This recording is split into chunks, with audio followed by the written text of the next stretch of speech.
Começou, então Aqui ele fica rodando para mim aqui. Isso aí. Agora estamos ao vivo. Olá, pessoal, boa noite, sejam todos bem-vindos. Temos 10 pessoas na sala.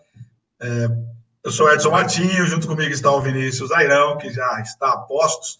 E eu vou pedir para vocês que já estão na sala, para que utilizem o chat aqui, dizendo de onde vocês estão nos assistindo, e o nome de vocês, naturalmente, tá? Para que a gente saiba onde vocês estão. Então, para quem já está chegando na sala, vai aí se comunicando conosco, para que a gente tenha aí um conhecimento.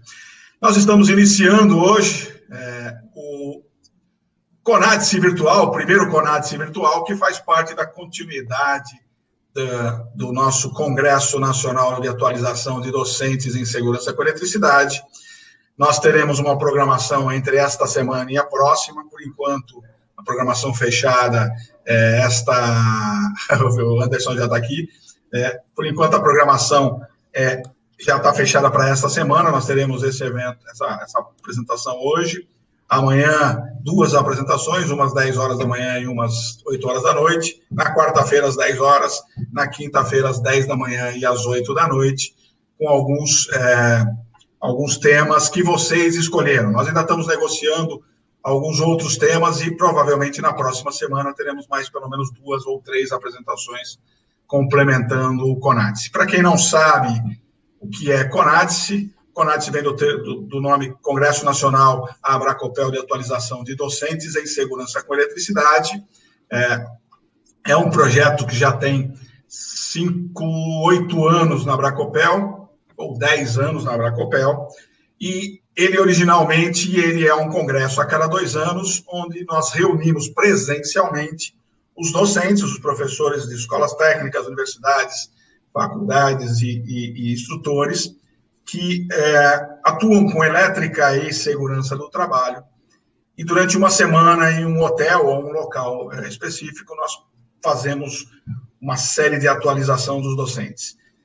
Para o intervalo entre 2 anos, nós decidimos esse ano estrear o webinar, o CONADSE Virtual. Então, a partir de hoje, nós teremos essa série de palestras, e essas palestras vão ficar todas gravadas, disponibilizadas para vocês, para que vocês possam rever, tirar dúvidas eventualmente, e principalmente, ou se necessário, apresentar para os seus alunos, para os seus colegas. Então, o objetivo aqui é trazer temas para que a gente possa discutir e vocês, na atualização, levarem para os seus alunos e, a partir daí, multiplicar esse tema, ok? Célio já está conosco, Anderson, Olavo, Anderson de Belo Horizonte, Olavo também de Belo Horizonte, legal, Márcio de Ourinhos, grande Márcio, sempre conosco aqui, José de São Pedro, Fumil de São Pedro, legal, Fumil.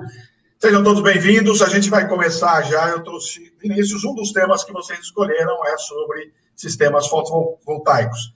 E nada melhor do que o meu amigo Vinícius Airão, que já tem experiência em projeto, em instalação, em briga em norma, em condução de norma. Eu vou passar a bola para ele, para que ele possa conversar com vocês aí e trazer essa informação muito importante. Só lembrando, a gente terá em torno de 1 hora, mais ou menos, de apresentação, e depois nós teremos aí um tempo, uma meia hora, para que a gente possa tirar dúvidas. Aproveitem aí com o Vinícius. Ele conhece muita coisa. Legal, boa noite, pessoal. Boa noite, Edson. Obrigado, boa noite a todos. Primeiro, agradecer o convite de estar aqui num evento desse tipo. Né? Todos nós, engenheiros e técnicos, começamos um dia numa sala de aula. Né? É inegável para todos nós a importância que nossos professores tiveram em nossa formação, nossa carreira, e depois disso, indiretamente, a nossa carreira que nos permite ter família e desempenhar, e ter uma vida digna aí, nessa luta aí toda. Então, estou muito feliz de estar aqui, agradeço muito pelo convite. Tá? Muito, muito feliz aí da participação de todos que estão aí. A gente espera que possa trazer alguma informação relevante, algum conhecimento. O Edson, quando me deu a tarefa, o Edson tem um péssimo hábito de não me dar tarefa fácil, ele nunca me dá uma coisinha simples para fazer, né? E aí, a pergunta é exatamente o que falar para vocês, o que vocês esperam, né? A gente tem um número enorme de informação sobre energia solar na internet hoje disponível. A gente tem informação muito boa e informação muito ruim, né? Mas também temos uma informação muito voltada, mas para comercial, e pouco voltada, talvez, para a área técnica, para a área de formação do técnico e a área de formação do engenheiro, que são, na verdade, as pessoas que vocês formam. A gente não consegue, em uma hora, falar sobre tudo, é impossível dar conhecimento profundo. Então, na verdade, a ideia é dar uma pincelada em várias coisas, de forma que vocês, quando busquem essa informação mais profunda, sejam um pouquinho mais norteados no que é mais interessante, no que é menos interessante. Vamos falar sobre isso aí, vamos falar sobre algumas dúvidas que eu tive no decorrer aí da carreira. É uma coisa muito importante. Eu entrei na fotovoltaica tem apenas 1 ano, e entrei da seguinte forma: me chamaram para fazer um projeto, para homologar na concessionária. Eu fui fazer o projeto, é óbvio, né? A gente não diz que não sabe, a gente pega o serviço. Fui fazer um curso da Unicamp, e desde então acabei também entrando nessa área, participei da norma, da comissão de norma, que discutiu a nossa norma não publicada ainda, não foi a consulta pública, mas então eu talvez tenha tido em algum momento as mesmas dúvidas que vocês. Espero tentar tirá-las na medida do possível. Podemos ir, doutor? Sim, bora, meu caro. Vamos lá. Deixa eu ver se eu lembro aqui. Dividir a tela, né? Compartilhar a tela, exatamente. Já enquanto você monta aí teu slide aí que já está chegando, só agradecendo aí pela disponibilidade, você tem sido sempre muito solícito conosco. Então, obrigado aí pela força também. E certamente você traz experiência muito importante. É lógico que os docentes que estão conosco aqui, muitos já têm um conhecimento, já têm um trabalho nesta área, mas dividir, você mesmo diz como é que é. Conhecimento dividido multiplica. Não, conhecimento dividido. Exatamente. Então, esse é o tema hoje. Bom evento para nós aqui. Vamos lá. Obrigado. Vamos lá. Vamos falar geração de energia fotovoltaica. Hoje nós vamos dar conceitos iniciais. Tá? Primeira coisa que nós vamos falar. Não quer passar por quê? Foi. Bom, primeiro, quem sou eu? Né? Acho que é importante, além do fato de eu ser amigo do Edson, né? Eu sou engenheiro eletricista e técnico em eletrotécnico. Tá? Eu tenho 20 anos de experiência em instalações elétricas de MT e BT. Por 20 anos de experiência, tendo experiências de campo, como dono de empresa, trabalhando junto com os eletricistas. Tenho experiência em consultoria e adequação NR10. Sou ex-diretor de 2 empresas, as quais eu fundei, a Engenharia e a Engenharia Estudos e Soluções. E hoje eu sou consultor de instalações elétricas, tanto para a construtora quanto para a indústria. Tenho um blog. Eu sou projetista de sistemas fotovoltaicos. Quando eu digo projetista, eu digo de projetar a parte elétrica, dimensiono a parte de quantas placas eu preciso, qual o inversor que eu preciso, e também a parte elétrica. Sou colunista da revista Lumière, falando sobre energia fotovoltaica no espaço solar. Sou palestrante convidado aí sempre do Edson na Abracopel e no Eletricista Consciente. E palestrei em 2 congressos online, tanto o CNE quanto o de 0 a 100. Nos 2 casos eu sempre falei sobre energia fotovoltaica. Vai falar primeiro sobre aquecimento solar versus energia fotovoltaica. Por que eu estou falando sobre isso? Porque eu tinha uma ideia errada há 15 anos atrás, então pode ser que alguns de vocês tenham. Eu vou precisar conceituar um pouquinho o que é um sistema fotovoltaico. Vou falar com vocês sobre os principais tipos de sistema fotovoltaico hoje existente. Vou falar bem en passant na legislação, mas na verdade a legislação vai te explicar o porquê que a gente teve esse desenvolvimento, por que está todo mundo falando sobre energia solar hoje, e a gente não falava há 6 anos atrás, tá? Por alto da energia necessária, que a gente precisa dimensionar, a nossa preocupação com o lado de corrente contínua, a energia fotovoltaica, ela vai ter alguma coisa muito diferente para a gente, que está habituado com as instalações elétricas em corrente alternada, e a gente precisa esquecer alguns princípios no determinado momento. Então, nós vamos falar sobre isso. Sobre materiais e equipamentos, as principais preocupações. Cada equipamento de corrente contínua, na verdade, numa fotovoltaica daria um seminário, então nós vamos passar por alto, tá? Vamos falar do lado de corrente alternada, vamos falar um pouquinho sobre interligação na concessionária, interferência nas instalações existentes e segurança em fotovoltaica, que é um assunto principal para todos nós, tá? Primeiro, aquecimento solar. O que a gente fala? A gente já fala em aquecimento solar já tem alguns anos. O aquecimento solar ele já é viável economicamente há quase 20 anos. O aquecimento solar nada mais é que usar a energia do sol para obter energia térmica. Normalmente é aquecimento de água. A energia fotovoltaica é você usar a energia do sol e transformar em energia elétrica. Por que eu estou fazendo essa diferenciação? Por que eu estou chamando a atenção disso? Porque eu fiz um trabalho na faculdade, isso na década de 90, sobre isso. E eu achava, na verdade, que o aquecimento solar era transformar energia do sol em energia elétrica e depois usar uma resistência para aquecer. Tá? Então, isso é uma diferença muito grande. Tá? É por isso que está o conceito. Então, empresas ou a disciplina de aquecimento solar é uma disciplina mais da área de mecânica, né? E a energia fotovoltaica é uma disciplina na área de elétrica. Então, só para isso deixar claro, quem trabalha com aquecimento solar não necessariamente trabalha com energia fotovoltaica, e quem trabalha com energia fotovoltaica não necessariamente trabalha com aquecimento solar. Acredito que essa seja uma confusão, uma dúvida que devem ter muitos dos seus alunos, porque eu acredito que isso seja comum. Então, esse é o motivo da diferenciação. Não vou falar sobre aquecimento solar, pelo principal motivo que conheço muito pouco, tá? Tenho uma ideia do que é, mas não conheço, então a gente não vai falar sobre isso, tá? Bom, primeiro, o conceito básico de um sistema fotovoltaico. Um sistema fotovoltaico são um conjunto de equipamentos que vão transformar a energia luminosa do sol em energia elétrica através do efeito fotovoltaico. Na verdade, é um gerador elétrico, cuja energia principal é o sol. Em vez de eu ter um gerador que queima óleo diesel, ou gás natural, ou ter uma turbina que aproveita a queda d'água de uma usina, ou uma pá de uma turbina eólica que aproveita a energia dos ventos, eu estou aproveitando a energia do sol e transformando ela em energia elétrica. Tá? Como é que eu faço isso? Eu faço isso, essa transformação é feita através do efeito fotovoltaico, que é um fenômeno físico que permite a conversão direta da luz em eletricidade. Tá? Ele ocorre quando a luz ou quando a radiação eletromagnética incide sobre uma célula composta de materiais semicondutores de propriedades específicas. Tá? A maioria das células fotovoltaicas é feita de silício.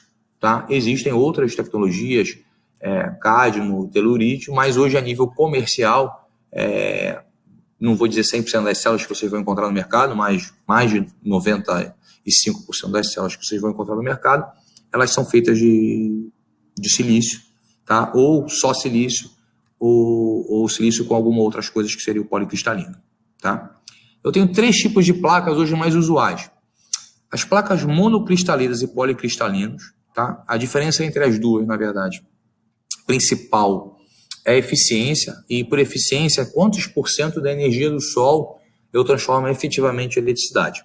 Uma placa monocristalina hoje, do 1 kWh de energia que o sol fornece, eu só consigo transformar de 15% a 21% em energia elétrica.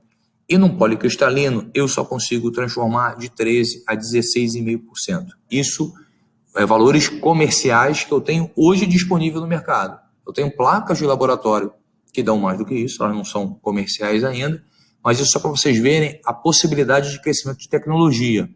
Imagine que daqui a 2, 3, 4, 5 anos a gente consiga uma placa que atinja uma eficiência de 40%. Significa que eu estaria mais do que dobrando, se for uma monocristalina, a capacidade de geração de energia utilizando a mesma área. Eu tenho a tecnologia também do filme fino, que é o silício amorfo. Se vocês olharem na foto aí à direita, ali da Onyx Solar, o filme fino é muito utilizado quando você usa em fachada, tá? Porque ele não vai aproveitar a energia, o grosso da energia que ele aproveita não é a energia do sol que bate diretamente, é a energia difusa, de forma indireta. Ele tem muita aplicabilidade, principalmente para peles de vidro, para fachada. Hoje no Brasil a gente tem isso muito pouco ainda, quase nada, mas nós já temos uma empresa desenvolvendo isso nacionalmente e temos pelo menos uma grande empresa, que é a Onyx Solar, que tem distribuidor no Brasil. É questão só do mercado tá disponível para isso, está comprador disso, é uma tecnologia um pouco mais cara, o investimento é maior, e você vai usar para grandes empreendimentos. Eu não consigo hoje, por exemplo, no Brasil, pelo menos, eu não tenho como economicamente fazer isso na minha casa, por exemplo. Mas a tecnologia existe, ela é forte lá fora, e mais dia, menos dia, a gente vai acabar tendo ela disponível aqui no Brasil num bom preço. Tá, bom. Um gerador fotovoltaico padrão, eu estou falando padrão porque a gente tem algumas outras tecnologias que no Brasil a gente ainda tem pouco, então eu vou falar sobre o padrão. Então, quando a gente fala em gerador fotovoltaico, a maioria das pessoas hoje vai entender como um conjunto de um painel solar, um conjunto de condutores, conectores, uma caixa que vai ter a proteção e o seccionamento dessa energia fotovoltaica e uma unidade de controle de potência, uma UCP, que pode ser um inversor ou pode ser um controlador de carga. Tá? Eu já vou explicar um pouquinho a diferença entre um seccionador e o controlador de carga. Bom, eu tenho hoje 2 sistemas de fotovoltaicos principais. Eu tenho um sistema que é o off-grid. Nesse sistema off-grid, eu não tenho ligação com a energia da concessionária, ou seja, eu sou independente da energia da concessionária. Como é que isso funciona? O painel solar, todos os painéis solares, eles geram energia em corrente contínua, eles não geram energia em corrente alternada. Tá? Então, eu posso ter um sistema solar ligado a uma coisa que nós chamamos de controlador de carga. Tá? Para quê? Para ele me fornecer a energia numa tensão em corrente contínua que eu preciso, uma tensão controlada. Tá? Então, eu vou ter um controlador de carga e esse controlador de carga ele vai alimentar diretamente minhas cargas. Pode ser lâmpadas, pode ser uma televisão, pode ser uma geladeira. Tudo isso, uma tensão dos 12 volts ou 24 volts. Qual é o inconveniente dessa tipo de solução? Eu só tenho energia no momento que eu tenho sol. Tá? Então, é uma solução mais usual, por exemplo, para bombeamento de água. Então, em bombeamento de água, eu posso ter um bombeamento solar, eu tenho a placa com o seu próprio controlador alimentando diretamente uma bomba. Eu tenho energia do sol, essa bomba recalca a água para um reservatório superior. E o meu reservatório superior fica sendo o meu acondicionamento, minha bateria. Tá? Então, quando a gente se dimensiona de tal forma que você tenha certeza, ou você tem um plano B, se ficar muitos dias sem gerar energia para você poder recalcar a água. Então você prevê, por exemplo, teu reservatório, que ele vai ter uma capacidade aí de reserva de água durante 2 ou 3 dias, para você poder controlar isso. Uma outra hipótese é você ter o teu controlador de carga agora não alimentando diretamente as cargas, mas você também ter ele alimentando bateria.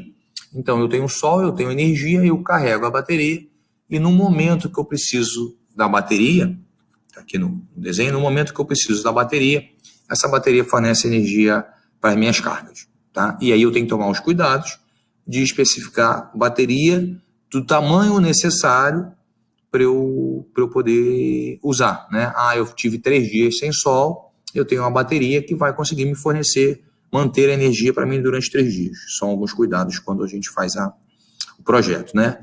Isso alimentando direto cargas em corrente contínua.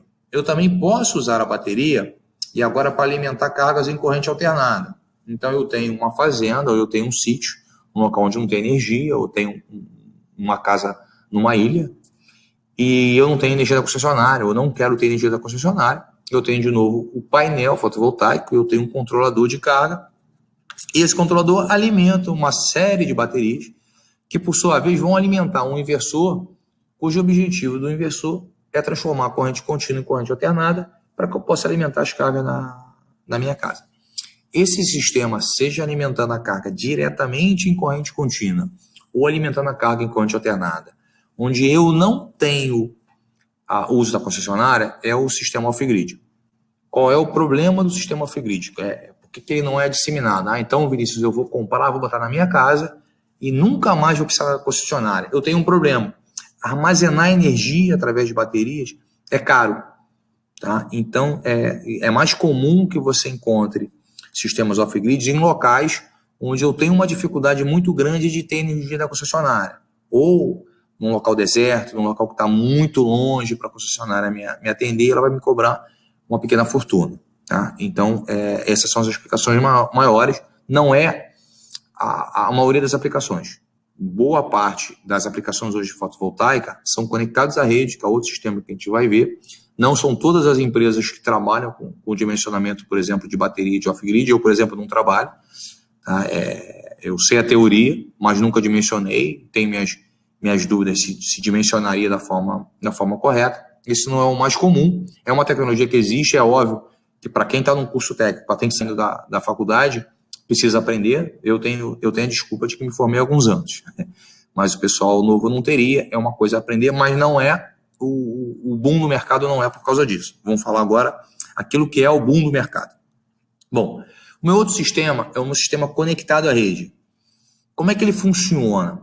eu tenho de novo as minhas placas solares, as minhas placas fotovoltaicas, que geram energia em corrente contínua, e essa energia vai para um inversor. Esse inversor vai passar a corrente contínua para a corrente alternada na tensão e frequência que eu tenho na concessionária. O que o meu inversor faz é copiar os dados da concessionária. Então, quando eu especifico um inversor, quando eu compro um inversor, eu tenho que ter um inversor que seja capaz de copiar o que aquilo que a concessionária me entrega. Exemplo, se eu estou num local que a concessionária me entrega 220 volts, eu preciso ter um inversor que consiga trabalhar em 220 volts. Tá? Não é, tem inversores que vão trabalhar em 380 e não 220. Mas o que ele faz é copiar a da concessionária, tanto frequência quanto tensão, dentro de cada limite. Né? Então, se a tensão da concessionária cair muito, por exemplo, fora do limite do inversor, ele se desliga. Se ela ficar muito alta, ele se desliga. Ou se desligar, é não devolver energia. Bom, um dado importante é que eu gero energia, a minha geração de energia ela é proporcional, na verdade, ao sol, ela não é, à irradiação. Ela não é proporcional ao que eu preciso no momento. Então, podem acontecer algumas coisas. Eu posso gerar, nesse instante, menos energia do que eu preciso nas minhas cargas. Então, toda a energia que eu gero vai para a minha carga. Eu posso gerar mais energia do que eu preciso na minha carga. Então, parte da minha energia vai para a minha carga e o que sobra vai para a rede da concessionária. E a outra hipótese, eu posso não estar gerando nada e eu preciso usar toda a energia da concessionária. Esse grande detalhe, esse é o segredo de por que a parte fotovoltaica virou muito importante. Porque nós tivemos uma mudança na legislação. O boom da energia fotovoltaica no Brasil, que é uma cópia do boom em outros países anos atrás, tá? Foi a resolução da ANEEL, a 482, e a revisão dela, que é 687. É óbvio, tem um monte de coisa na resolução, mas os pontos principais que justificam, que explicam o desenvolvimento do setor são o seguinte. Primeiro, o fato de você poder injetar a energia na rede da concessionária. Tá?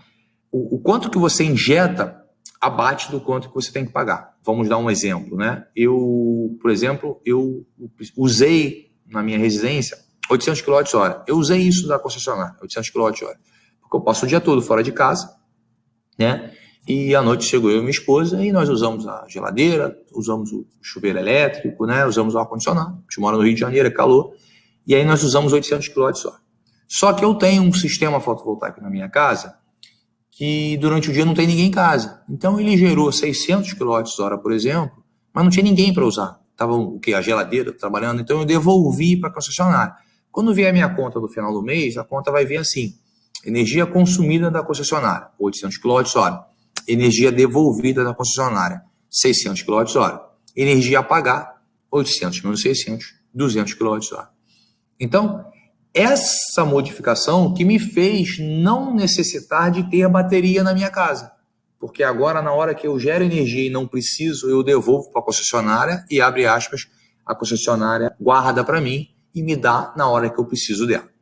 Um outro avanço foi permitir que nos meses que eu gero a mais, ou seja, agora vamos mudar, tá? Eu consumi 800 kWh, mas eu gerei para a concessionária 1.000 kWh. Então sobrou 200. O que a legislação fez foi que eu não perca esses 200. Esses 200 ficam guardados e eu posso usar em outros meses. Tá? Esse crédito ele pode ser guardado em até 5 anos. Então também foi um outro avanço da legislação. E um avanço muito legal é a geração remota. A geração remota, eu posso gerar a energia num endereço e abater em outro, desde que seja na mesma área de abrangência da concessionária. Vamos dar um exemplo, tá? Eu moro no Rio de Janeiro, na região da Light, e tenho uma casa de praia em Angra, que eu vou, 3, 4 vezes por ano, vou no final do ano.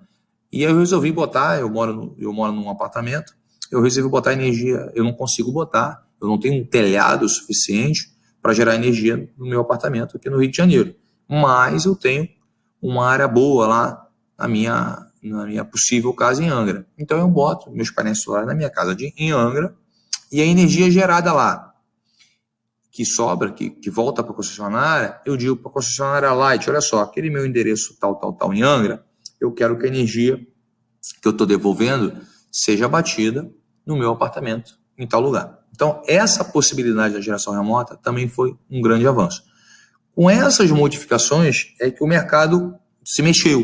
Começou a haver importação, começou a haver distribuição, com distribuidores, começou a haver vários cursos sobre energia solar, e hoje a gente tem aí, pelo último número aí dado aí, numa estatística aí feita, num levantamento estatístico feito pela Greener, se não me falha a memória, nós temos aí cerca de 1.600 empresas que hoje trabalham com energia solar fotovoltaica. Então, esse detalhe da resolução, e por que eu estou falando isso? Não necessariamente vocês têm que ensinar isso para os seus alunos, mas eles precisam entender de onde veio isso. Por isso que todo mundo está falando em resolução. Na hora que você precisar fazer isso aí em mercado, ou for buscar emprego numa empresa que viva disso, né? E isso você tem que conhecer quais são os avanços da resolução e por que o mercado está em franco desenvolvimento numa época de crise, inclusive. Bom, a primeira coisa é qual o sistema fotovoltaico que eu preciso? Eu quero instalar na minha casa, eu preciso saber projetar qual o tamanho, né, que eu preciso. Eu tenho duas opções básicas para dimensionar um sistema fotovoltaico. O primeiro é de quanto de energia eu quero gerar. A minha casa eu gasto 800 kWh por mês, eu quero um sistema que gere em média 800 kWh por mês, ou qual a área que eu tenho disponível. Às vezes eu preciso gerar 800 kWh por mês e preciso, sei lá, de 30 metros quadrados. E eu só tenho 10 metros quadrados, então eu não vou conseguir gerar tudo, né? Então a minha outra opção é aproveitar o máximo possível da área disponível que eu tenho.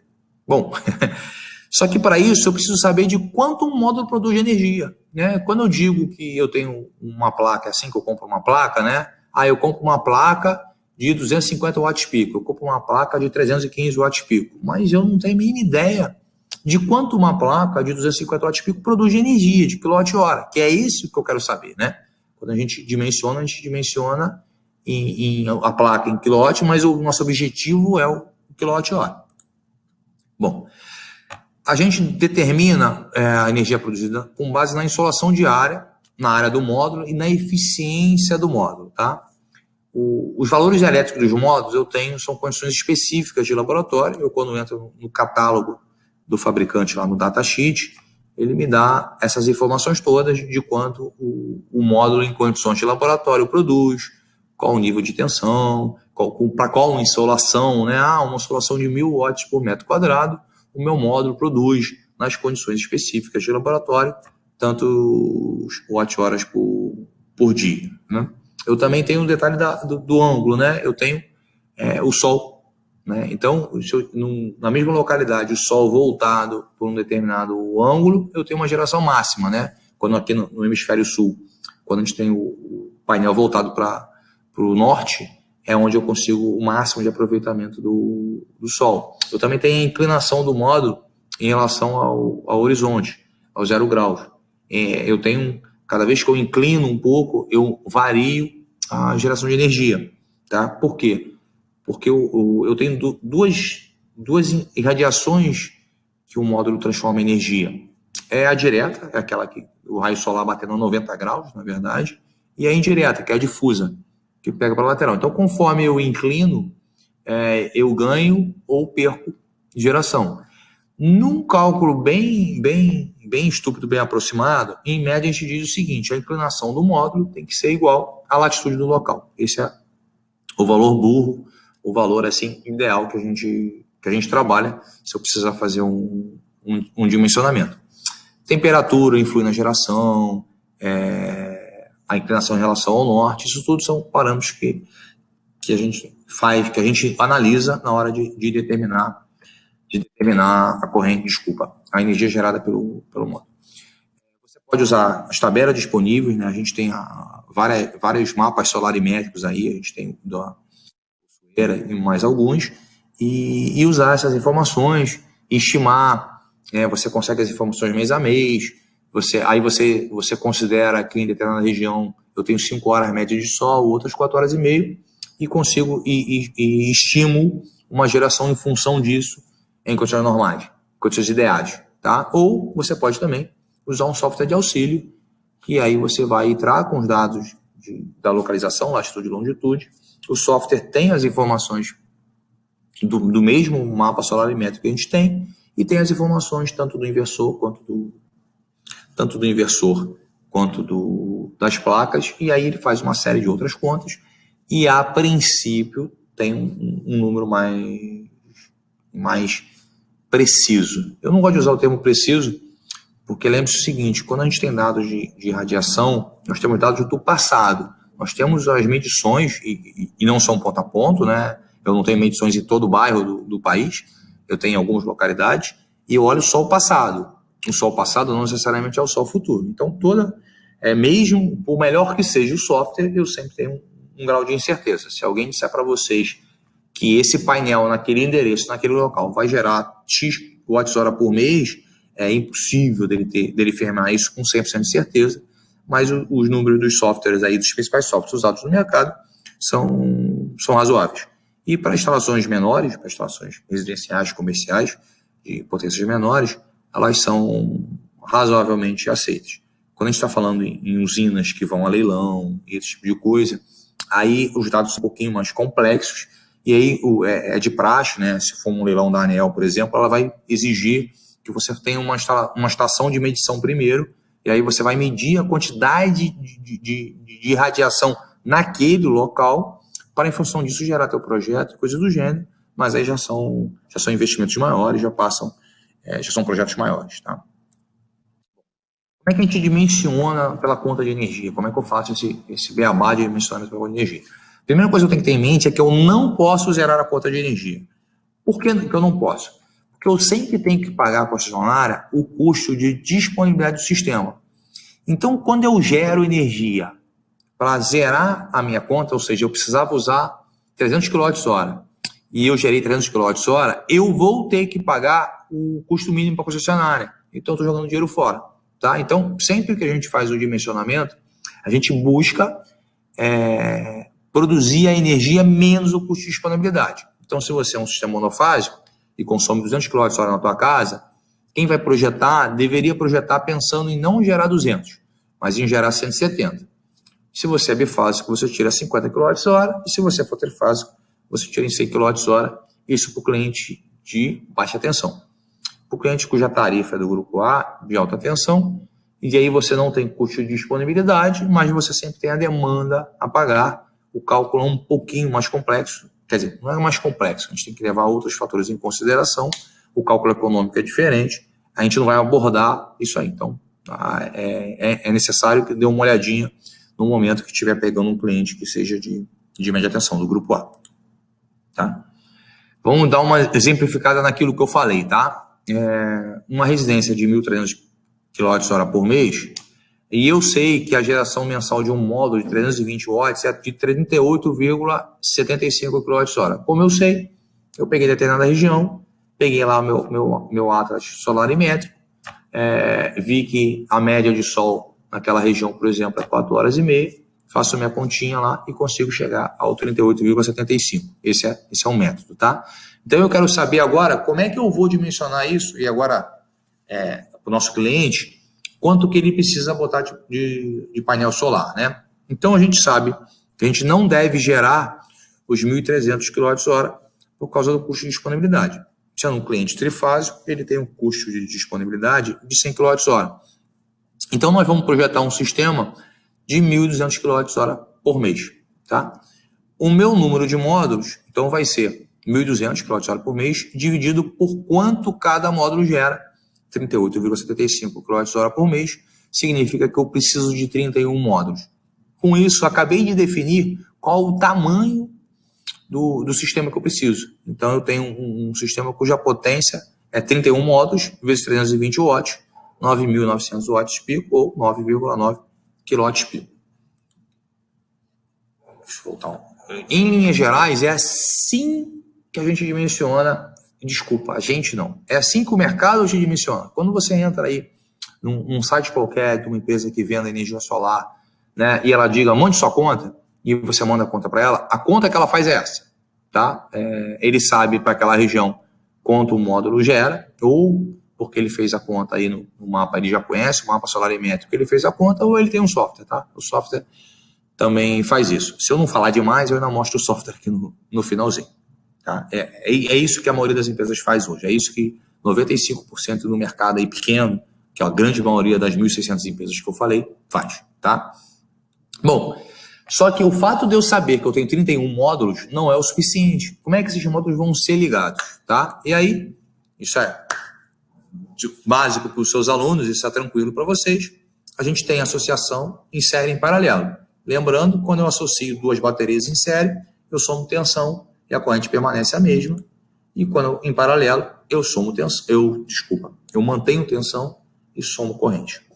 Os módulos vão ser ligados em conjuntos de série e paralelo. Tem alguns parâmetros para isso que eu preciso definir quando vou fazer o dimensionamento. Como é que eu dimensiono isso? Cada inversor de cada fabricante ele tem características específicas, tá? E as características dele de tensão vão me limitar o meu número de painéis em série e as características dele de corrente vão limitar o meu número de séries em paralelo. Nesse momento é que eu quero fazer algumas observações. Eu preciso que daqui para frente a gente desaprenda aquilo que a gente aprendeu em eletricidade em corrente alternada. A gente fala em residência, a gente pensa em 127, 220 volts, que é o meu caso, com a tensão padrão no Rio de Janeiro, tanto para Light quanto para Enel. E em algumas cidades eu tenho 380, 220. Tá? Apesar de 1000 volts, 600 volts, 800 volts não ser alta tensão em corrente contínua é acima de 1500 volts, nós não estamos acostumados com isso. Então, quando a gente fala em corrente contínua, a primeira coisa que me vinha à cabeça é 12, 24 ou 48 volts. Num gerador fotovoltaico, isso não é verdade. A maioria das aplicações, quando eu falo em inversor, eu estou falando em tensões na ordem de 600, 800 volts, até 1000 volts. Já tem, não sei se já tem a nível comercial, mas essa tensão já vai chegar a 1500 para alguns modelos de inversores. Então eu preciso eu vou ligar vários módulos em série. Por quê? Porque eu quero manter a seção do cabo pequena. Por isso que a gente liga em série, para manter a corrente baixa. E dependendo de quantos em série eu tiver, quantos módulos eu tiver, eu ligo também em paralelo.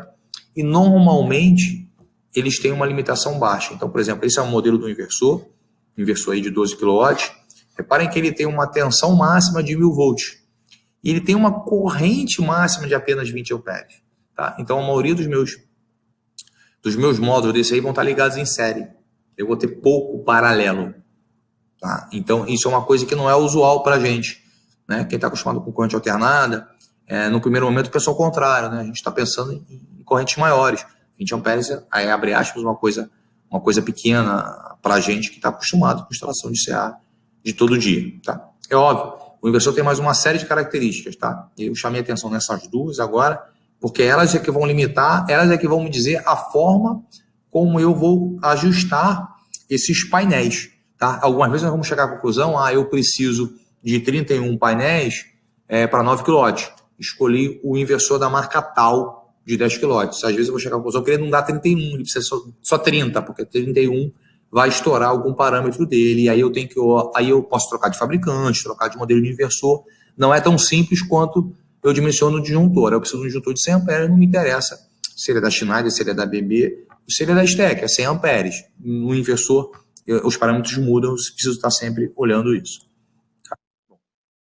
Um exemplo de um projeto que eu fiz de 8 kW com 2 inversores. Eu tenho um inversor de 5 kW e um inversor de 3 kW. Reparem, o inversor de 5 kW, eu tenho um conjunto em série de 9 painéis e o outro conjunto em série de 8 painéis. Esse inversor tem 2 entradas. O inversor de baixo, de 3 kW, eu tenho 8 painéis de 320 watts em série, que vai ter uma única entrada do inversor. Saiu da parte de corrente contínua, eu vou para a parte de corrente alternada, não muda nada, é nosso dia a dia. Como é que eu dimensiono, verifico isso no inversor, tá? Eu posso pegar o catálogo dele e fazer isso na mão, lá, numa planilha, eu posso montar uma planilha Excel e fazer isso. eu posso usar um software específico, né? Posso usar vários dos softwares que estão em mercado, ou boa parte dos fabricantes, se não todos, eles têm ferramentas online que fazem isso. Então, se eu pegar a Frônios, com certeza eu lembro que tem, a ABB eu não lembro se tem ou não, você vai entrar lá no fabricante, no inversor, e você vai dizer quantas placas tem, e ele faz lá, ele te mostra, te diz, não posso ligar 10 placas nessa entrada, coisa do gênero, são as opções. Mas você pode fazer à mão, não é um cálculo para inversores pequenos, pelo menos, não é um cálculo complexo, você precisa garantir que a tensão não vai estourar, e você tem que garantir que a corrente não vai estourar. Bom, essa parte, e aí vamos voltar aqui ao inversor, reparem que toda a parte de corrente contínua daqui para lá, ou seja, a parte da geração propriamente dita, corrente contínua não é nosso dia a dia, da grande maioria dos técnicos, dos engenheiros eletricistas. Nosso dia a dia é corrente alternada, sempre foi. Né? Tirando o pessoal de eletrônica, que mexe com o no-break, um pessoal de metrô, de ferrovia, a gente usa muito pouco corrente contínua. Né? Então, é um dado. E a corrente contínua em fotovoltaica, ela tem algumas particularidades. Primeiro, aquele detalhe do nível de tensão alto, aquilo que eu falei, chega até 1000 volts. Eu entrei em fotovoltaica, eu achava que isso ia ser 48, fiquei assustadíssimo, que eu botava numa residência 600, 800 volts. Né? A corrente contínua e o fotovoltaico, eles formam um arco e sustentam o arco elétrico com correntes não muito superiores à corrente de operação. Um curto-circuito num sistema fotovoltaico ou um grid, ele não tem uma corrente muito superior, 5, 10% do que a corrente de condições normais. Diferente da corrente alternada. Na corrente alternada, quando a gente tem um curto-circuito, a corrente é 10 vezes IN, 20 vezes IN, né? Então, a gente sabe disso. O disjuntor trabalha muito rápido em função disso. O fusível trabalha rápido em função disso. Na corrente contínua, em fotovoltaica, não. E isso é uma coisa muito importante, porque o arco vai se formar com correntes não muito altas, vai ser uma fonte de calor e é um princípio de incêndio. A gente tem muitos, não vou dizer muitos, né? Mas tem alguns casos no exterior que relatam isso. A gente tem pelo menos, eu não vou dizer documentado, né? Mas 2 casos que saíram na mídia sobre isso. A gente não sabe onde foi o incêndio, se o incêndio foi no inversor, se o incêndio foi na parte de corrente contínua, mas a gente tem aí 1 ou 2 incêndios aí noticiados hoje no Brasil e mais coisas noticiadas no exterior.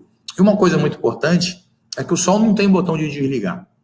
Se eu tenho sol, eu tenho tensão naquele meu arranjo. Então, mesmo que eu esteja com o disjuntor de corrente alternado desligado e eu não tenha injeção de corrente na parte de corrente alternada, eu tenho 600, 800 volts no disjuntor, na seccionadora, no cabeamento de fotovoltaica. Então, isso é importante porque amanhã a gente vai desavisado, desliguei o disjuntor, não tem tensão, não tem, e vai ter 600 volts, vai ter 800 volts, vai ter 1000 volts. Então essa é uma preocupação muito importante do fato do sol não ter botão de desliga. Tem sol, tem geração de energia. E aí, e por que eu falei que a gente tinha que desaprender tudo aquilo que a gente aprendeu em eletricidade, em instalações de corrente alternada? Porque tudo tem particularidade.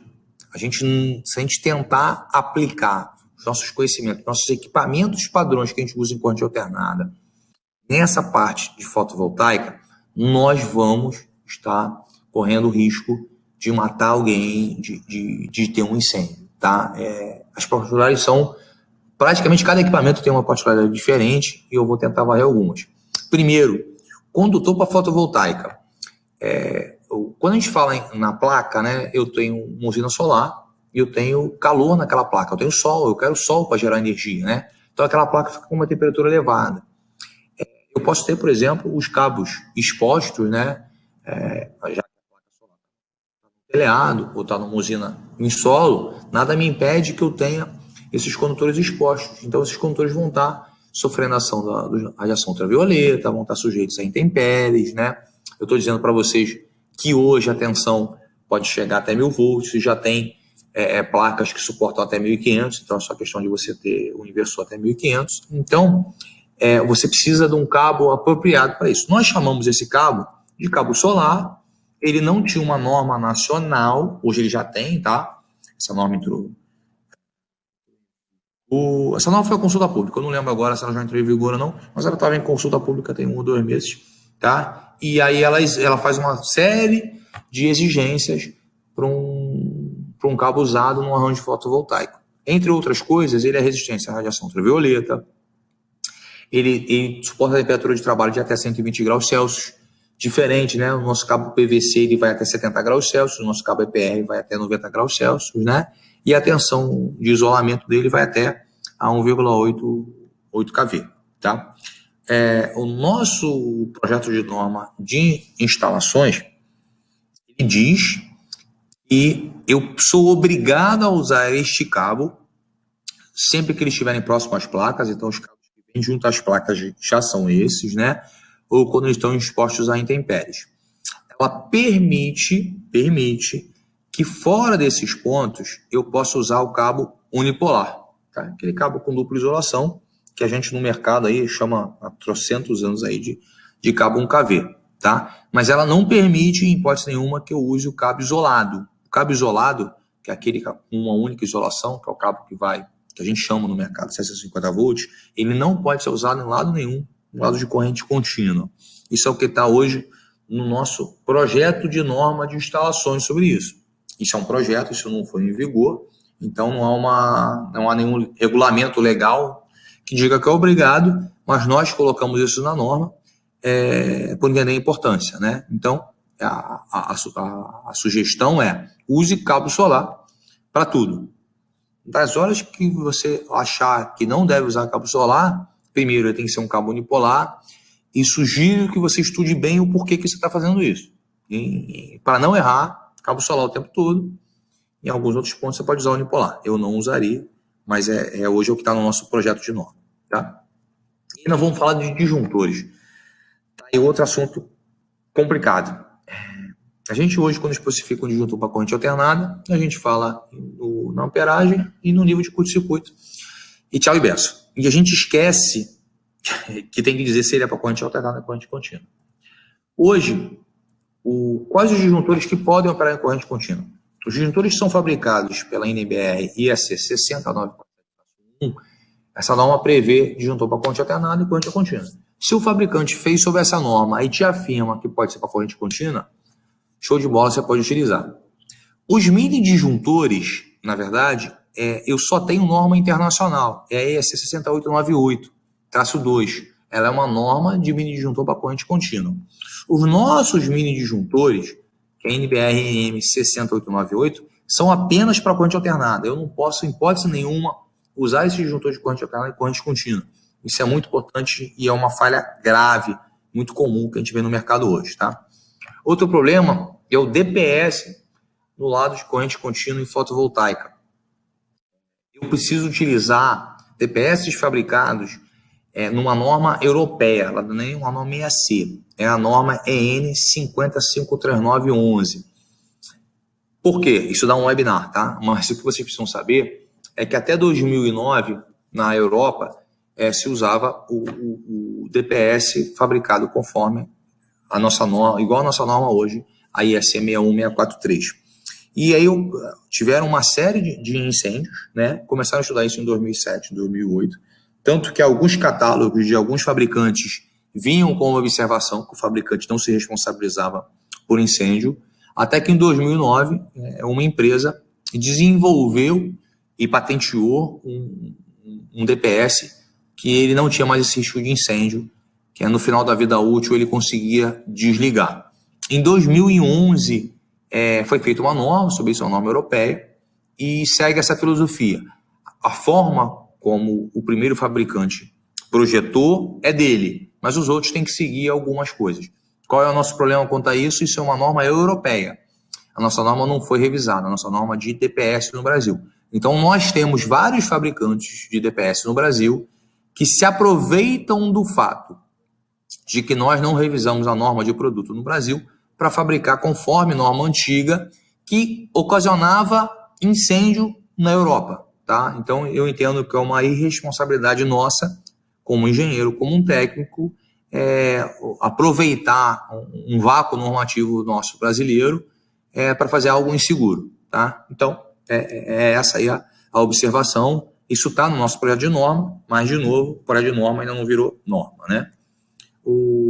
Fusíveis para corrente contínua, tá? Em FV tem que ser fusíveis apropriados para fotovoltaica, tá? Eles atendem essa IEC aí, 60269-6.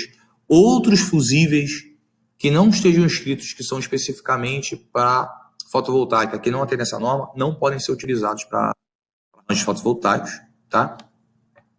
As seccionadoras têm algumas exigências, tá? Não pode ser uma seccionadora qualquer, né? Eu não posso ter nada de metal exposto quando eu secciono, eu tenho que seccionar todo mundo junto, simultaneamente, polo positivo e polo negativo. Eu não posso só seccionar o positivo, ou só o negativo, ou individualmente, primeiro o positivo, depois o negativo. Eles não podem ser sensíveis à polaridade, eu não posso ser uma seccionadora, que o polo positivo só pode ser num local, o polo negativo no outro, né? E ele tem que ser capazes de interromper a plena carga, tá? Na verdade, elas não deveriam ser seccionadoras, tá? O termo técnico correto seria interruptor. Então, você tem que poder abrir essa seccionadora em carga. Isso é muito importante.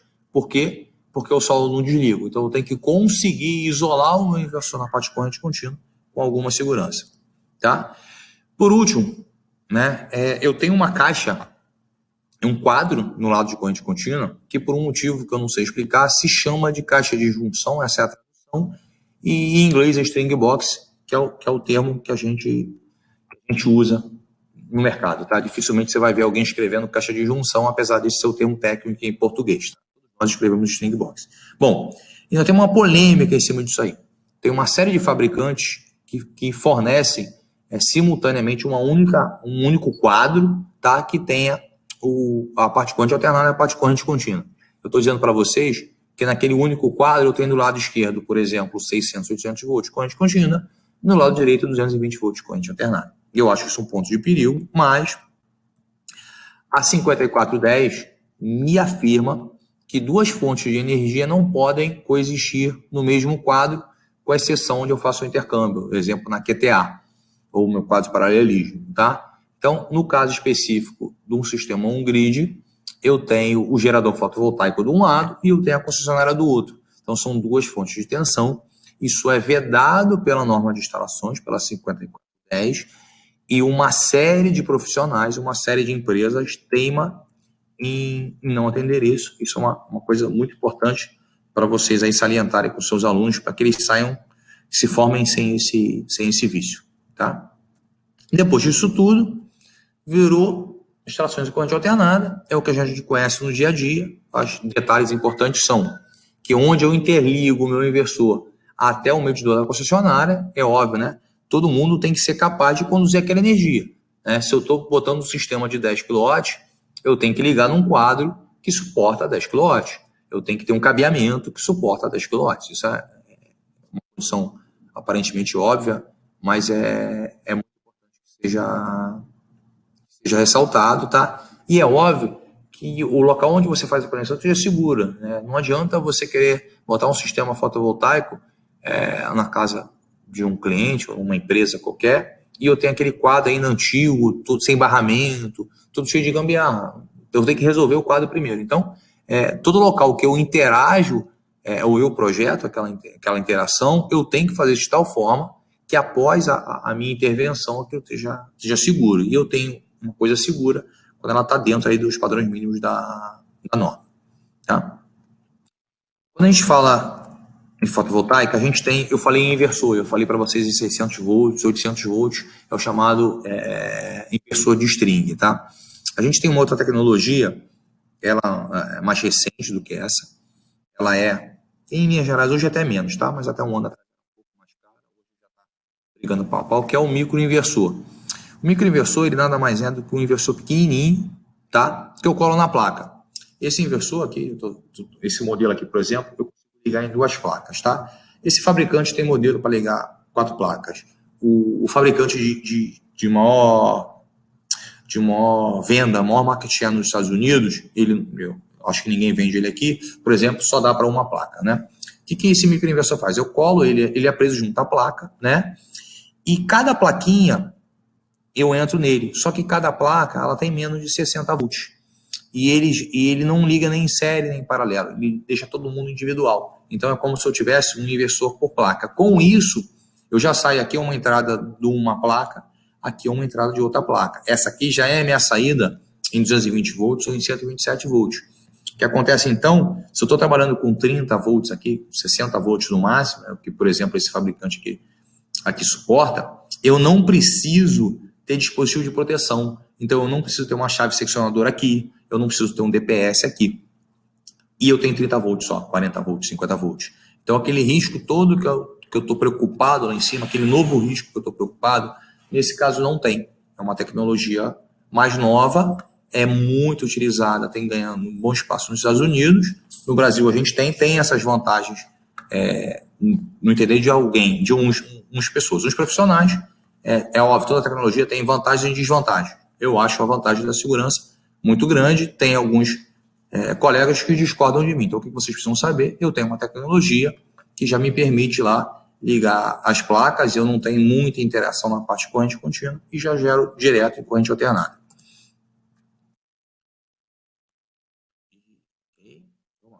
Bom, depois que está instalado, é só ligar? Não, não é só ligar. Esse sistema ele opera em paralelo com a concessionária. Tá? O inversor ele tem que atender uma série de normas e os inversores menores que 10 kW tem que ter certificação compulsória do metro. E uma coisa muito importante que todos eles têm é o chamado sistema anti-ilhamento. O que é o sistema anti-ilhamento? O sistema anti-ilhamento é para você não devolver energia para a concessionária na hora que ela está desligada. Né? Então, se faltou luz da concessionária, o teu sistema fotovoltaico ele para de gerar energia. Isso é muito importante. Isso você permite que a concessionária faça manutenção e você não tenha acidente. E mais do que isso, você precisa legalizar esse sistema da concessionária. A concessionária ela vai querer ver o projeto, né, saber como é que você está ligando isso. Ela vai querer saber também qual é o fabricante, né, e qual é o modelo, para ela saber, para ela ter a certeza de que todas as proteções que ela precisa são necessárias. Principalmente, mas não só elas, principalmente o sistema de anti-ilhamento. E você não pode, por exemplo, botar um sistema de 50 kW num local que só tenha, que a concessionária só te entregue 10 ou 20 kW. Então, são essas coisas que você precisa casar, por isso que isso tem que ser homologado aí junto à concessionária. Tá? Bom. Doutor Edson Martinho, estou com tempo, falei demais. Não, cara, você foi perfeito em cima da bucha. Deixa eu parar aqui de... Não é para acabar o evento, não. Não acaba o evento, não, compartilha. Isso. Não acaba o evento, não, senão o pessoal vai ficar doido aqui, acaba a sacanagem. Você me vê, você me ouve? Sim, te ouço, te vejo, tranquilo, perfeito. Tá, nós temos 5 minutos para eu mostrar o software ou não? Temos sim. Então vou dividir a tela de novo aqui e vou mostrar o software.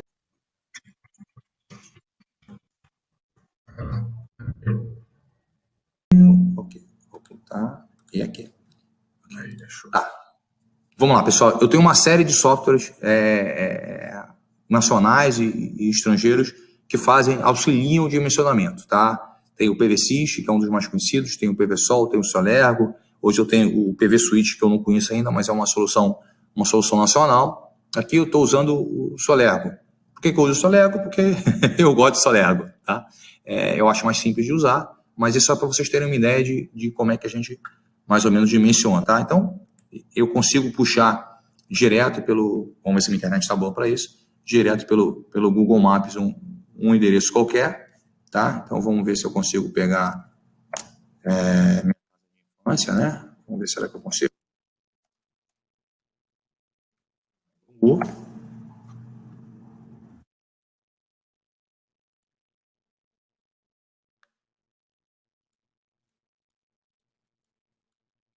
Eu pego, tá aqui a rua, dou OK, tá? O próprio sistema aqui já pegou, já sabe onde é que eu estou, deixei um número qualquer, e aí tá a localização feita, aí eu posso entrar com uma série de dados do cliente, do técnico responsável, que não é nosso objetivo agora, né?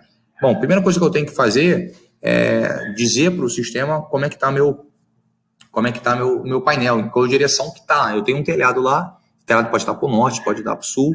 Eu vou deixar agora, por enquanto, como ele sendo como o telhado tanto aqui na direção norte, tá? Meus painéis vão estar na direção norte, depois a gente muda para a direção leste só para dar uma olhadinha. E eu preciso dizer quanto ele está inclinado, né? Normalmente, se eu estou botando um telhado, eu uso a inclinação do telhado, tá? Mas vamos chutar lá 25 graus. Vamos dizer que nosso telhado tem uma inclinação de 25 graus. Isso aí. Bom, e aí agora eu preciso dimensionar, vou dizer quem é a concessionária, qual é o número do consumidor. Lá em casa era trifásico, 220 volts, ok? E continuo projetando. Eu vou chegar no gerador propriamente dito, tá? Peraí.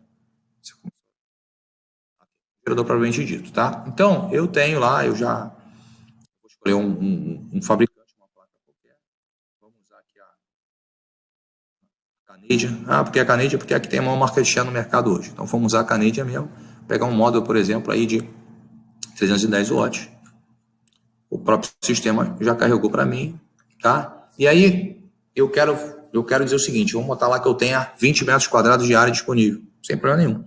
Eu vou dizer para o sistema aqui, 20 metros quadrados de área disponível, pronto. Ele já me disse, ó, que 20 metros quadrados eu consigo botar 10 módulos, que vai me dar uma potência total do sistema de 3,10 kW/pico. Mas podia ser o contrário, tá? Eu posso ter dimensionado e chegar à conclusão de que eu quero usar 10 kW, eu preciso de 10 kW/pico. Ele já me disse que para 10 kW/pico, a área que eu preciso e qual o número de módulos que eu preciso. Eu vou botar um valor menor, a gente vai botar aqui 20 metros quadrados realmente, deixar o 3 kW/pico. 20 metros quadrados, 3 kW/pico. De bola. E agora eu posso deixar o sistema calcular o inversor ou eu posso calcular o inversor. Eu mesmo selecionar o inversor. Vou dar um exemplo primeiro para vocês com aquele microinversor que colocado aí junto à placa. Ele é legal, ele é simples, né? Já sai diretamente alternado.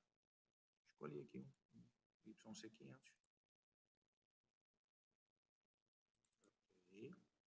Ele já matou.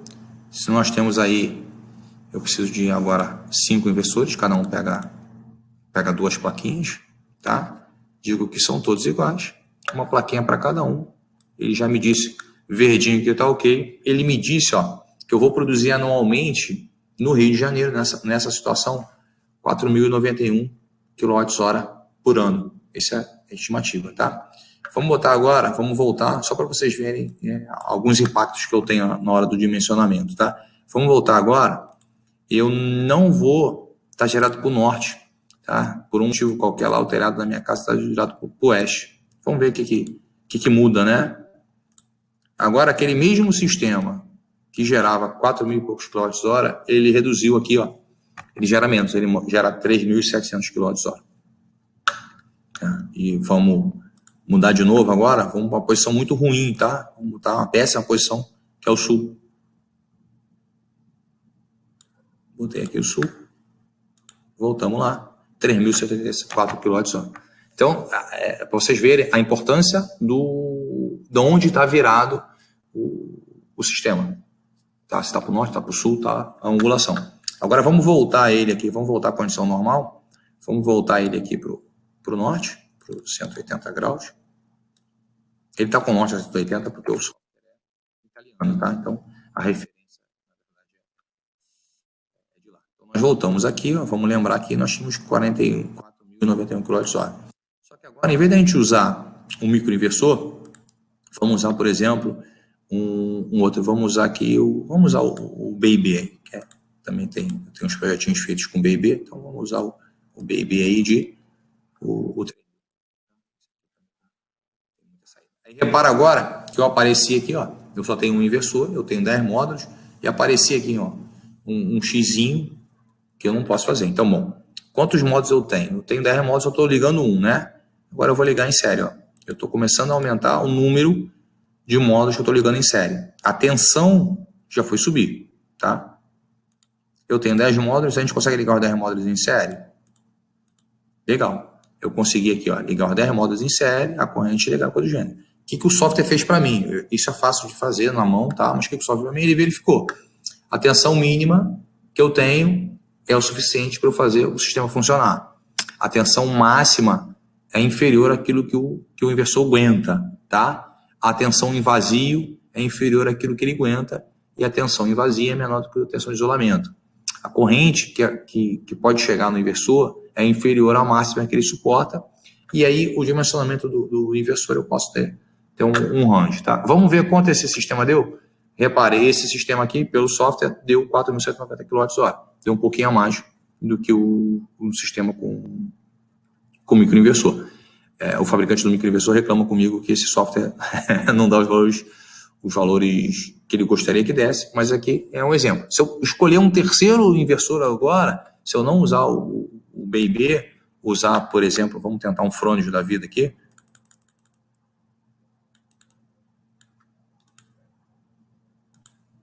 Vamos tentar um Galvo aí, 3.0 mesmo, um Cima. Vamos tentar o Cima.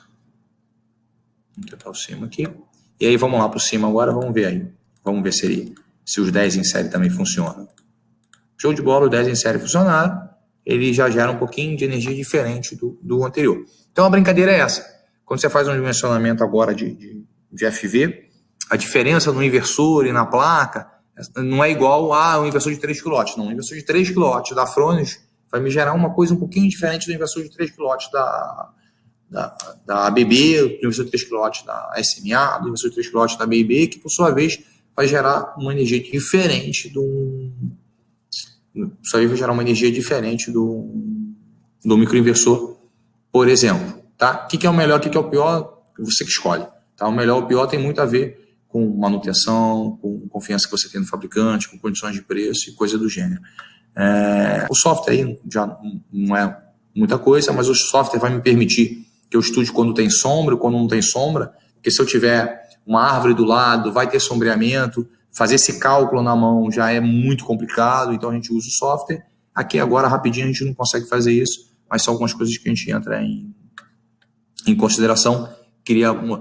Eu preciso de um software. Não, você não precisa de um software para projetar, não, cara. O software te ganha tempo. Você consegue, é óbvio, projetos maiores, você vai acabar usando software. É igual o AutoCAD. Eu aprendi ainda a desenhar no Nanquim. Não conheço mais ninguém que ainda desenhe no Nanquim. Então você não precisa do software. O software tem ganho. O software não te faz um projetista de FV. O software é só uma ferramenta. Só porque agora é mais fácil. Com o software é mais fácil eu mostrar para vocês a diferença de geração. Perfeito, meu caro. Perfeito. Edson, você está aí? Voltando. Roubaram, Edson? Voltei. Legal. Cara, perfeito. Você conseguiu hoje fazer recorde. Você conseguiu passar todos os detalhes em 1 hora. E ainda mostrou o software em 8 minutos. Eu tô ficando bom, né? Tô ficando bom. Tá ficando bom, sim. Não, perfeito. Eu acho que esse era o recado, né? Meus amigos professores e alguns alunos que estão aí assistindo, o chat é para vocês perguntarem. Então, aproveitem agora, ou cale-se para sempre, né? Como diria mas vocês têm o direito agora de fazer perguntas, use o chat, podem mandar bala aí. Eu ia já perguntar... Vamos responder o Márcio? Isso, exatamente. Vamos lá, já começa com ele. Márcio, só um detalhe, tá? O 1000 volts é limite de baixa tensão para corrente alternada. Em corrente contínua é 1500, tá? 1500. Então, na verdade, quando a gente tiver 1500... Aliás, o Edson vai ter que me responder, o João. 1500 volts é corrente... baixa tensão ou média tensão? Ou 1.500 cravados? 1.500 é baixa tensão. Ou, 1.500 é incluso. É 1.501 ou é 1.500? Então tá bom. Então, Márcio, esse é um problema. Você tem toda a razão. A gente vai acabar tendo que considerar. E eu tenho algumas dúvidas que eu não estudei, mas ainda não consegui responder. Eu tenho 600 volts ou 800 volts. Qual o EPI que eu uso? Aquela luva que eu trabalho aí em 220 volts, que é uma luva de 500 volts ensaiada em 2.500 ou 1.500, eu não lembro bem, ela serve para quantos volts em corrente contínua? A relação é 1 para 1, se ela é 500 volts em corrente alternada e 500 volts em corrente contínua. E aí a gente tem quem trabalha em campo, por exemplo, eu passei por um acidente alguns anos atrás, um eletricista meu, e a gente estava fazendo um serviço em baixa tensão, né, no 380 volts, e ele tinha no carro, a luva de 500 volts e a luva de 15.000 volts. Na hora o cara pegou a de 15.000 volts. Significa que na hora que ele foi reapertar o negócio, ele ficou sentado. Ele tirou a luva, é óbvio que ele tirou a luva, né? Apertou sem a luva e abriu, ligou o disjuntor. E para nossa infelicidade, nós tínhamos feito uma ligação errada, né? E óbvio, deu um curto. E ele queimou a mão. Felizmente, nada muito grave, é óbvio, né? Ficou uns dias machucado, ficou uns dias fora de trabalho, mas ficou machucado. E por um erro operacional nosso, quer dizer, a gente era um serviço de madrugada, a gente estava junto, eu estava em conjunto, ele foi no carro, eu tinha todos os EPIs, ele pegou o EPI errado, né? Porque 15 mil isola 220, isso a gente não tem dúvida, só que te deixa sem tato. E aí, como é que eu faço com 600 volts? Eu vou usar essa luva de 15 mil que eu deixo o cara sem tato? São algumas perguntas que a gente não respondeu ainda, né? Pelo menos no Brasil. É importante o que você está dizendo, né? Isso é algo. São coisas que a gente vem trabalhando. Eu já tive a oportunidade de organizar alguns eventos, algumas palestras sobre fotovoltaico. Mas os EPIs começam a serem pensados, né? Trabalho em altura, por exemplo. O cara vai trabalhar em cima do telhado, quer dizer, você tem que ter linha de vida, você tem que ter todo o processo. Ah, mas é uma casa. Não interessa que é uma casa. O cara está trabalhando a 4 metros, 5 metros, sei lá. O topo do telhado é 4 metros de altura. Se for um sobrado, é 6, 7 metros. Então, tudo isso precisa começar a pensar. A classe de tensão das luvas, quais são os EPIs corretos, o que o cara precisa, né? Se acontecer um arco elétrico ali, qual é o nível de incidência do arco que o cara vai ter naquele ponto. Quer dizer, tudo isso nós vamos começar a pensar agora, porque são coisas relativamente diferentes, né? Então, interessantíssimo. Então, o Márcio está respondendo. Outra coisa, Edson, e o nosso treinamento de NR10?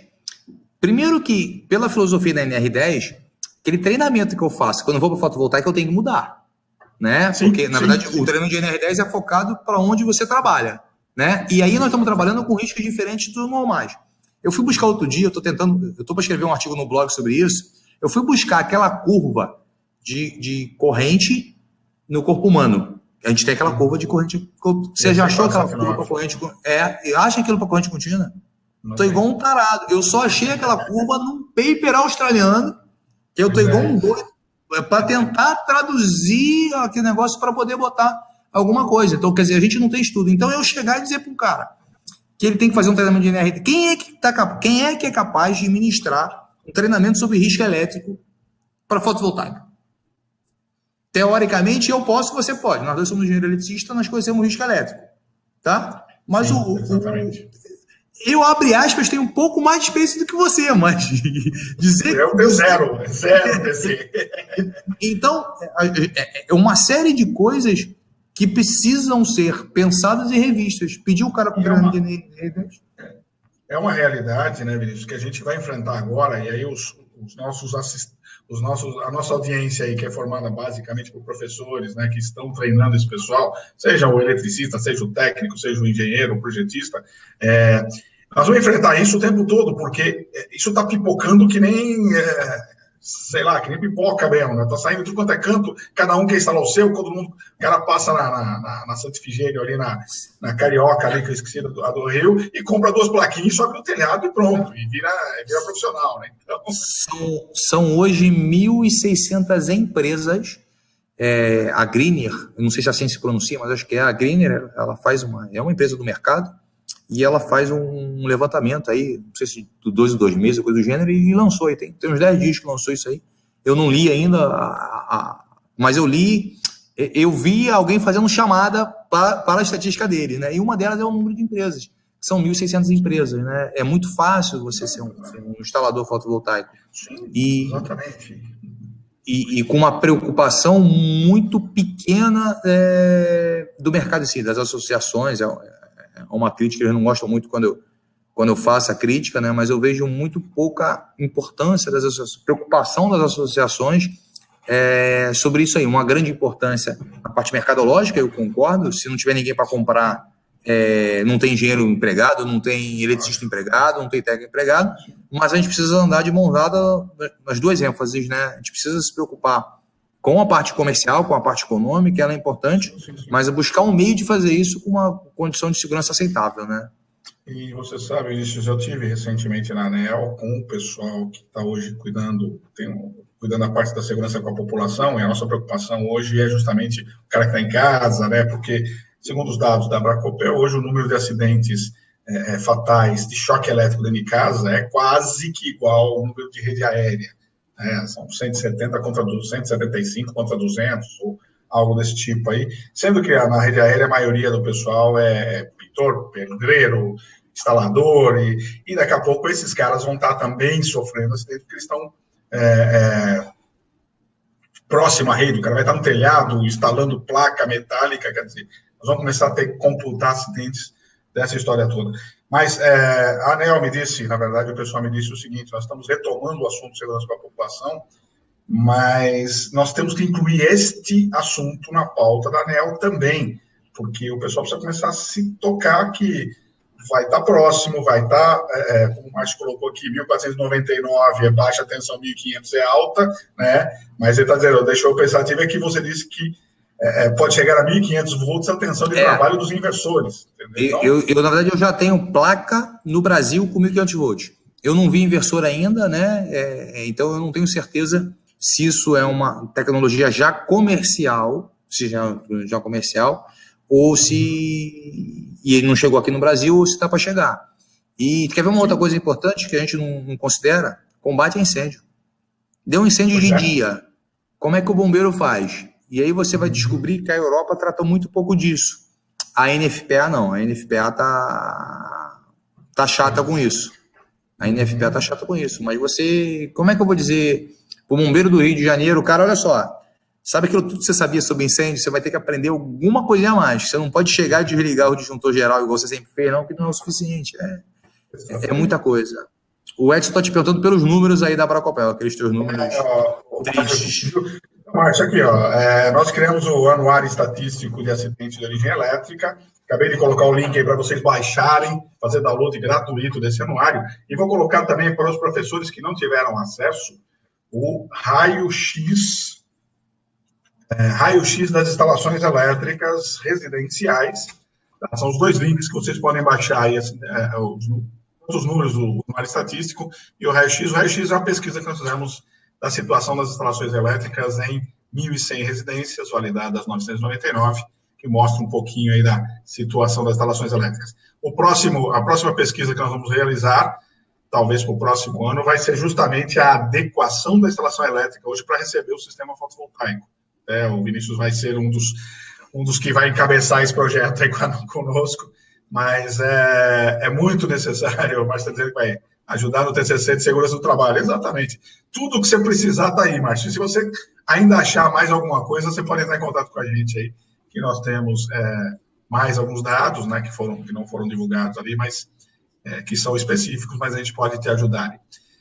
Mas acho que é isso, é exatamente essa história, né? O Márcio está falando que ele conversa muito com os alunos quando fala da área de fotovoltaica, que esse mercado é muito bom, mas ainda pensamos em manutenção desse sistema, né? Então é importante a gente ter esse conhecimento aí dessa nova tecnologia. Meus amigos professores, docentes que estão por aqui, galera de Ribeirão, de Piraju, de São Luís, o Célio já foi embora de Belo Horizonte, tem mais alguns de Belo Horizonte que estavam por aqui, que eu vi, uma turma toda aí. Temos mais alguns minutos ainda que podemos responder perguntas. Esse software que você usou é pago, né, Vinícius? Esse software é pago. Na verdade, eu não conheço nenhum software que seja gratuito. Esse software específico, que é o Solergo, esse software específico, ele tem um aplicativo para o celular. O aplicativo do celular é gratuito, tá? É o iSolergo. Você tem tanto ele para Android quanto para iPhone, né? E é muito legal porque você está lá no local, você clica no teu local lá e coisa do gênero e faz o dimensionamento. Você não consegue no aplicativo você não faz o projeto elétrico, coisa do gênero, né? No celular. Mas é muito legal, quebra um. Quer dizer, para mim já não quebra nem mais galho, para mim já é ferramenta de trabalho, né? Mas o aplicativo, para você ter uma ideia, eu sugeri agora alguns clientes, algumas pessoas que a gente estava dando consultoria, e não tinha um aplicativo, né? O software custa 1.200 euros. E eu falei, olha só, pega no aplicativo, faz tudo no aplicativo, me manda o arquivo, porque aí o arquivo e eu trabalho com ele aqui e eu te dou orçamento em função disso. Então, esse é um software que tem uma propriedade muito legal e dá para o cara brincar, para o cara que não conhece nada, para começar a brincar. E quem trabalhar na área, cara, 2 projetos já paga você ter um software, né? Para quem está começando, até acho que o cara não já tem que abrir CNPJ, contratar contador, esse negócio todo, o cara não vai investir R$5.000, eu até acho que não. Mas 2 projetos, no segundo projeto, o cara já paga o software. Esse, particularmente, em português, facilita a vida. Perfeito. E, na verdade, quem estiver começando agora e tiver todos esses custos, por enquanto, contrata o Vinícius, que ele faz um projeto para você. Pois é, não, vamos contratar. A gente está precisando Aí faz uma parceria, ser me instala, você faz o projeto e depois, quando você recuperar a sua grana, você contrata o seu. Legal, eu acho que o pessoal não tem mais perguntas. Eu queria agradecer a todos que estiveram participando.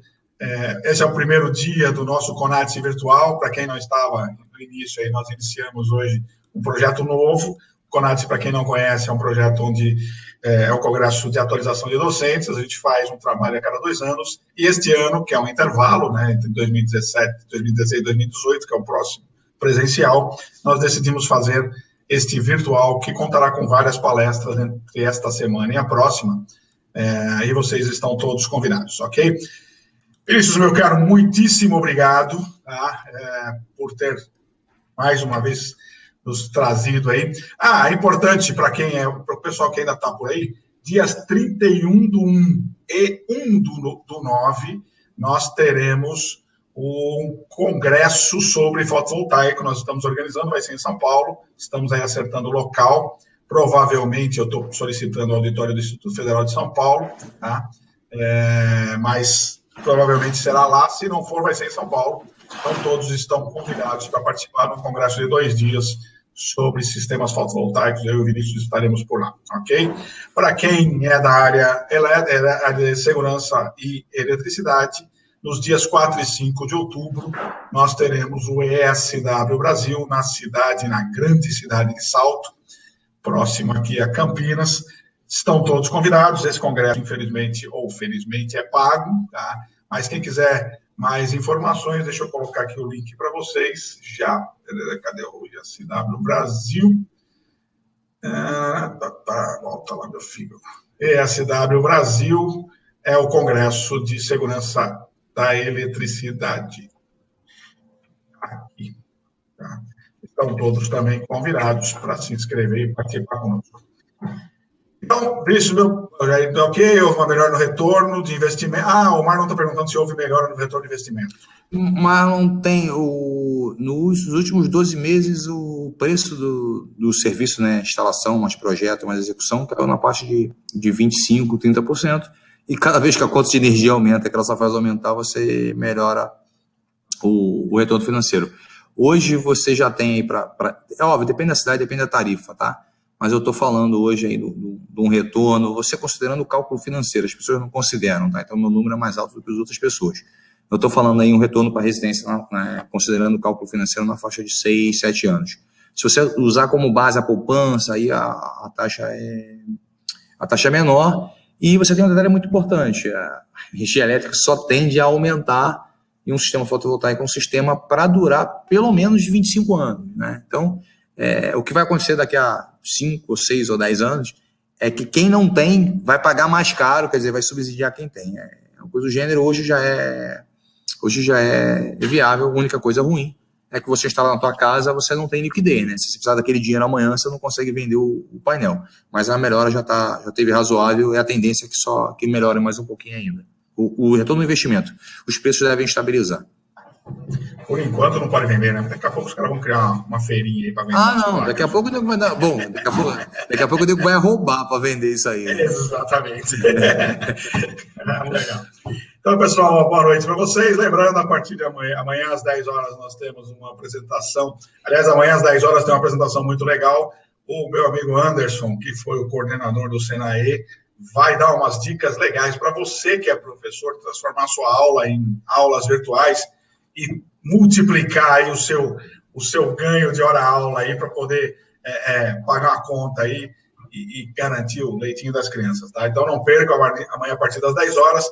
Para quem desejar, é só entrar no abracopel.org.br, lá tem o CONATSE virtual, tem toda a programação já definida, mas a gente também está mandando aí aviso para todo mundo. Legal? Uma boa noite a todos, um bom resto de segunda-feira e até a próxima oportunidade. Abraço. Boa noite a todo mundo aí. Edson, obrigado novamente. Forte abraço. Quem tiver alguma dúvida, consideração, sempre lá no blog a gente responde na medida do possível, ou enche o saco do Edson que ele me traz de volta em em algum evento aí qualquer da Bracopel. Aí a gente tá sempre junto aí. A gente estava encerrando, os caras começam a perguntar aqui, ó. Os equipamentos do sistema fotovoltaico têm algum controle por parte do Inmetro? Sim, os inversores abaixo de 10 kW têm certificação compulsória e as placas são todas, têm certificação do Inmetro, sim. Tá? Legal. E aí para garantir que atende às normas e coisas do gênero. Perfeito. O Domingos está perguntando se terá o arquivo das palestras. Provavelmente sim, o Vinícius me disponibiliza essa apresentação, a gente coloca lá. Eles vão estar no YouTube da Bracopel. A partir de amanhã, provavelmente, eu já vou colocar essa apresentação. Eu tive problema para gravar direto, porque o YouTube da Bracopel, o Webinar Jam não aceitou o YouTube da Bracopel. Então, eu tô gravando ele no meu e estou transferindo, então, amanhã. E aí a gente vai disponibilizar de uma forma aí para vocês todos, ok? O Olavo está perguntando se tem alguma forma de emitir uma declaração de participação. Sim, Olavo, depois envia um e-mail para a gente. Deixa eu deixar aqui o meu e-mail, abracopel.org.br, e aí a gente vai providenciar esse material todo para vocês, ok? Acho que encerrou. Tá bom. Abraço, pessoal. A gente volta aí amanhã às 10 horas. Um abraço a todos.